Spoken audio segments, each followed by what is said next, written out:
What's going on, y'all? Forward Fabian Horror back again with the video, man. We're doing a reaction to MrBallen, man. It's been a while since I've tuned into a MrBallen reaction, but this one is called "This Story May Save Your Life." As we know, he specializes in mysterious, creepy, horror style content and storytelling. Being that this is a horror channel, you know, I'm gonna tap in and tune in and do a reaction, man. Shout out in advance to the haters. I don't know. A lot of MrBallen fans seem to be haters of people doing reactions to MrBallen's content. So just shout out to y'all in advance, man. So let's go ahead and hop onto the video. Comment down below any other horror content y'all want to see me do. And yeah, man, let's get into it.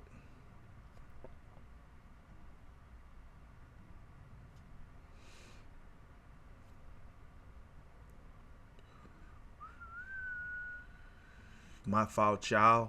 My fault, child. Today's story is a stark reminder as to why you should always read the fine print. What ain't? But before we get into today's story, if you're a fan of the strange, dark, and mysterious delivered in story format, then you've come to the right place, because that's all we do, and we upload once a week. So if that's of interest to you, the next time the like button, ask channels, any of our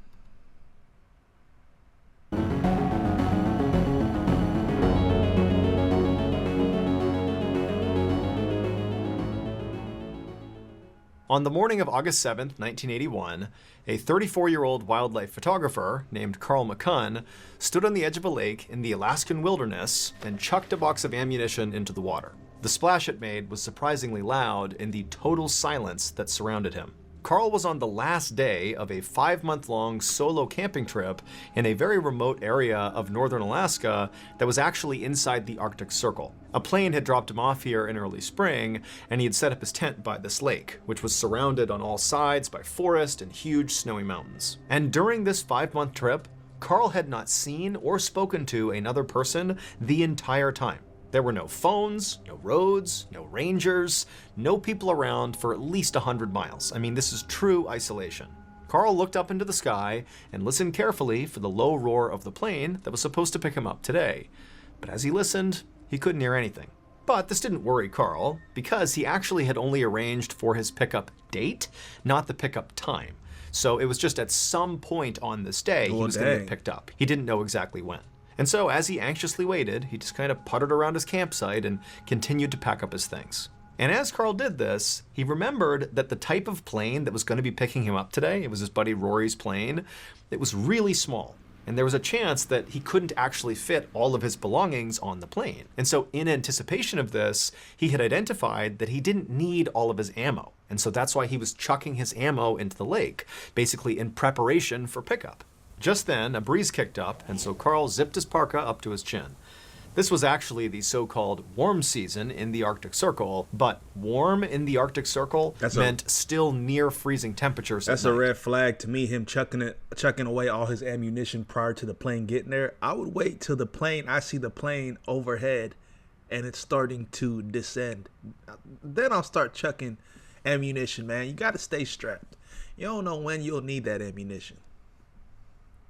And as much as Carl loved being out in the wilderness, doing these solo camping trips out in the middle of nowhere, he really was excited to get back to his home in Anchorage, Alaska, and see his friends and call his dad and, you know, be in a nice warm house for once. Carl was about to chuck his 6th and final box of ammunition into the lake when he heard the loud sound of a wolf howling on the other side of the lake. And it made him stop for a second, and he decided that, you know what, maybe until the plane gets here, I'll hold on to at least 1 box of ammunition. So he stuck this final box into his bag, he picked it up, and then he walked along the shoreline up to where he had rigged a net to catch some fish. And when he got to the net, he saw he had caught 2 trout. And so he scooped the fish out, he went back to his campsite, he made a fire, cooked the fish, and as he sat down to eat them, he just kept looking up to the sky and listening, hoping for this plane to arrive soon. When he was done eating, Carl made a quick entry into his diary, kind of detailing the last day at camp, and then he finished packing up all his stuff, and he brought it all down to the waterline, ready to be picked up, and then he sat on his trunk, again, just kind of waiting for his friend to show up. And by this time, it was about mid-afternoon, and still no sign of the plane. But nonetheless, Carl sat there kind of taking in the scene, this beautiful lake and nature. I mean, this is the last time he's going to be here, and so he's trying to appreciate it. After all, this had been a really successful photography trip. He had shot 500 rolls of film that he knew he could sell, and that would make enough money that he'd be able to do this again the following year. And so as Carl sat there taking in the scene and daydreaming about next year's trip, he noticed the sun was beginning to set. And when he noticed this was kind of like the first time that Carl actually became worried. This far north, the sun stayed out for nearly 20 hours a day in the summer. And so if the sun was setting right now, that meant it had to be near midnight. And so his friend Rory, who was supposed to pick him up today, at some point today, well, now that we've hit midnight, Carl knew his friend had officially missed the date. And Carl had no way of contacting him to see what had happened or when he would be here. And so as dusk... This is my thing. When you plan trips like this, why is there no logistics or anything planned out? Why is it, well, I have no way to contact him, so... And why is it, hey, we didn't discuss a pickup time, so... I'm not making any trip going anywhere camping with no definitive expectation. Hey, I got a way to contact you in case something goes haywire. Hey, we actually set a direct date and time to where you're going to pick me up, an exact location. And we can actually communicate in between in case there's any hiccups. Guys that are willing, people that are willing to take these trips and, oh, well, whatever happened could happen, are pure just dummies, in my opinion. I'm not taking no trip unless somebody knows where I am. They can contact me. They know how to get in touch with me. Like, come on, man. Are we in the Stone Age or are we in modern times? Because it's really acting like, really seeming like people didn't really think things through here. Dusk fell, and still there was no sign of Rory. Carl continued to get more and more anxious, and finally he had to reset up his tent, and he crawled inside, got in a sleeping bag, and went to sleep praying that his friend would be there the next day. Hi, we're Charity Water. If we lost you at Charity... Sound like y'all got some complications, my boy. The next day, Carl got up early and packed up his stuff and waited by the shoreline for his friend, but all day he waited, and the plane still never came. Carl tried to convince himself that, maybe his friend got mixed up on the dates, or, maybe something came up that's delayed him a couple of days, but he'll be here. But then another day came and went, and then another, and still no plane. And it was around this time that Carl remembered something that made him feel sick to his stomach. Dang. On the night 6 months earlier, when he and Rory had discussed pickup plans, Carl remembered that night had been filled with drinking. I mean, these guys were just laughing and having a good time. And at some point, as the beers were flowing, Carl had asked Rory, hey, can you pick me up on August 7th at the end of my trip? And Rory had said, yeah, I can probably do that. But Rory had also said that he would have to check his schedule first before he could 100% commit to this. And Carl, in his excitement about going on this trip and getting ready for it and all that, had just forgotten to follow up with Rory and make absolutely sure he could pick him up. And so now... Nah, see, you got to know better than that. I'm not just, we're in a drunken stupor and, hey, we agreed on those plans, yeah? Nah, bro, I'm triple checking. Carl was realizing that Rory wasn't delayed or mixed up about the dates. He forgot. Rory wasn't coming. And Carl knew there was zero chance of another plane just happening to fly over the area and that plane picking him up. I mean, for the entire summer Carl had been out here, he had literally not seen any planes. His best hope was that his dad or maybe one of his friends would report him missing. But he knew that was unlikely, and it actually was his own doing. Carl traveled constantly and almost never told people where he was going or when he'd be back. And on one trip recently, Carl had gone out and missed his return date, and his dad had been concerned about him and so called the police. And when Carl had come back and realized what his dad did, he told his dad to never do that again. Never contact authorities if I'm late. I'm fine. And all of this meant now Carl was going to face a brutal Alaskan winter all by himself with limited supplies and only a single box of ammunition. You see what I mean? Like, that's just ridiculous. MrBallen here, and I am so excited to tell you all about a brand new ridiculous to me, bro. Podcast from Ballen Studios. Your podcasts. You can listen by In wilderness. A few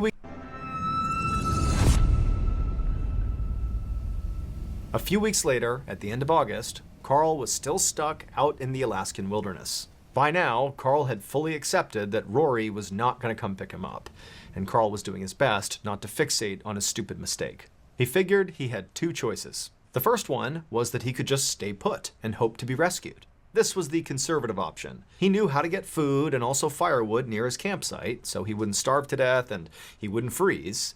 But this would only keep him alive. This would not actually get him rescued. The other choice was that Carl could pack up his campsite and attempt to basically hike out of here 75 miles to the nearest city, called Fort Yukon. Now, this could get him home, but with it came a much higher chance of death. If Carl did the hike, well, those 75 miles would be over extremely rough terrain with absolutely zero human-made trails. And so one little slip up and he could fall and get hurt or get lost. And also finding food was sort of a toss-up. Yeah. And the weather at best would be brutal And wildlife. at worst would be fatal.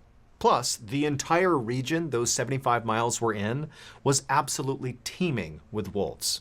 Carl knew both of these choices were bad. But he was running out of time to make a decision. The brutal Arctic winter was fast approaching, and if Carl was going to attempt this horrible hike, he would really have to do it soon. And so as Carl thought about what he was going to do, he trudged his way over to one of his rabbit snares, and he was so happy to see he had caught a rabbit. And so he took the rabbit back to his camp and he cooked it over the fire. And as he's eating it, he's thinking, you know what, this isn't so bad. I caught food for now. I mean, this will keep me alive at least for a couple of days. You know, maybe I should just stay here. But deep down, he knew the staying put option was not a real option. I mean, even though, yes, by staying here, he could keep himself from starving. You know, he knew how to get food and all that. Well, he'd still be a sitting duck for all the predators in the area, and there were many. Facts. And remember, he only has one box of ammunition. But just then, Carl heard the most glorious sound, the distant whine of a small plane engine. At first, he thought he must be hearing things. Remember, he has not seen a plane at all since he got here. But sure enough, he looked up into the sky, and a second later, he saw a plane flying directly towards his camp, low and slow. Carl ran in his tent and grabbed the most brightly colored thing he could find, his sleeping bag, which was bright orange. He ran outside of his tent and began waving it back and forth to get the pilot's attention. Carl saw the plane belonged to the Alaska State Troopers, and so he figured his friends must have reported him missing, and now the police were out to rescue him. A moment later, the plane passed directly over Carl's camp, so low to the ground that Carl could actually see the pilot looking back at him. Carl looked right at the pilot's eyes, and when Carl was nearly certain he had just made eye contact with the pilot, he threw his fist up in the air in excitement and jumped up and down. He couldn't believe it. He was saved. The pilot was going to land and take him home. With a big grin on his face, Carl watched as this plane, sure enough, made a big U-turn. And then Carl watched the plane make another pass over the camp, low and slow, which Carl figured meant, the pilot was looking for a place to land. And so as the pilot was doing that, Carl rushed to his campsite and began packing everything up. And as he did, he's kind of keeping an eye out, watching the plane, looking for it to land. But it didn't. The plane just kept on flying straight away from Carl's campsite until it disappeared over the horizon. Why is everyone... Dang. Don't get your hopes up too soon. For the rest of the day, Carl just stared off into the distance, hoping for this plane to come back. But it didn't. Lying inside his tent that night, Carl couldn't sleep. He was so shaken up by what had happened that day. He didn't understand, he saw the pilot. The pilot seemed like they were looking back at him. Why didn't they land? Why didn't they stop? Carl told himself that, maybe the terrain was too rough and there was no way for the pilot to land. That was possible. And so perhaps this pilot was flying back and getting another plane, maybe a float plane to land on the water. Carl didn't know, but he felt like that could be a possibility, and it sort of made him feel a little bit better. But he still couldn't relax enough to sleep. And so, knowing he was just going to lay there all night, he sat up, turned on his flashlight, and began looking for something to read, just to occupy his mind. Now, at this point, Carl has been out in the wilderness all alone for months and months, and he's been stranded for weeks. He has read all of his books and all of his magazines like 1,000,000 times. He's even read his diary 12 times. I mean, he's read everything. And so as he was looking around his tent, he was looking for literally anything else to read. And suddenly, he found something. his hunting license. It was like the one thing he had not closely read. Not an exciting thing to read, but new. It was just a little paper certificate with some rules and regulations and safety tips about hunting. And so Carl just began reading the front, and he read it all the way down, and then he flipped it over and he continued reading, but then he saw something that made his heart practically stop. At first he thought maybe he misunderstood, but no, he read it over and over again, and it was very clear. And so Carl looked up in shock. He suddenly understood why that pilot had left him. For weeks, Carl stayed close to his camp, just hoping and praying that somehow, some way, that plane would still come back. But it never did. And by the time Carl had actually accepted this fact that really the plane's not coming back, well, by that point, it was too late to try to hike out. So all he could do was stay put. However, the lake had frozen over, so he couldn't fish. His snares all sat empty because all the wolves and foxes got to his catches before he could. By October, Carl was getting really skinny. By November, Carl was genuinely starving. On November 26th, Thanksgiving Day, Carl laid inside of his tent and made a diary entry. There would be no Thanksgiving feast for him today. His food stores were totally gone, and the Arctic winter was getting so bad. In fact, his fingers and toes were turning black from frostbite, and he was sick all the time and constantly had chills. And as Carl wrote in his diary, he looked out the tent flap at his dying fire, knowing he had no more firewood. He knew he only had one choice left to make. He scratched a final sentence into his diary. He wrote, "They say it doesn't hurt." Then he set his diary on the floor of the tent near his rolls of film. Then he reached for his rifle and his last box of ammo. A little while later, a single shot rang out across the lake. A couple months later, in early February of 1982, Alaska State Troopers would find Carl. Carl was deceased. He had taken his own life. What Carl had only realized later was that when he made that fist pump, when he was so excited when that pilot had flown overhead and he thought he was going to get rescued, well, that fist pump had sealed his fate. Because, like it said on Carl's hunting license, a single arm raised in the air is the universally recognized body sign for all okay, do not wait. And so when that Alaska State Trooper pilot flew over Carl's camp, he did make eye contact with Carl. He saw him, but he also saw Carl raising his fist in the air and thought he was okay, and so he turned around and he left. If Carl had only read that hunting license a little bit sooner, he would have known to have raised two hands in the air as the pilot flew over for the universal sign that means, pick me up. That's crazy, man. That's crazy. I'm assuming that the card was going to say something along the lines of, you know, planes aren't allowed to land or pick up within a specific vicinity or time frame, but dude literally threw the plane off his own rescue course or rescue mission. That's wild. That's wild and definitely unfortunate. You think there'd be some type of additional precaution, right? Unless somebody just, for people who just don't read directions, or maybe they made a mistake. Like he I don't know, man. That's crazy, man. You had a chance and you just messed it up because you didn't read no directions or instructions. That's sad, man. RIP to him. Let me know y'all's thoughts on this in the comment section below. If you have additional recommendations for content, comment down below, man. Peace, love, prosperity, everybody out there rocking with the channel. We'll see you on the next video. We out.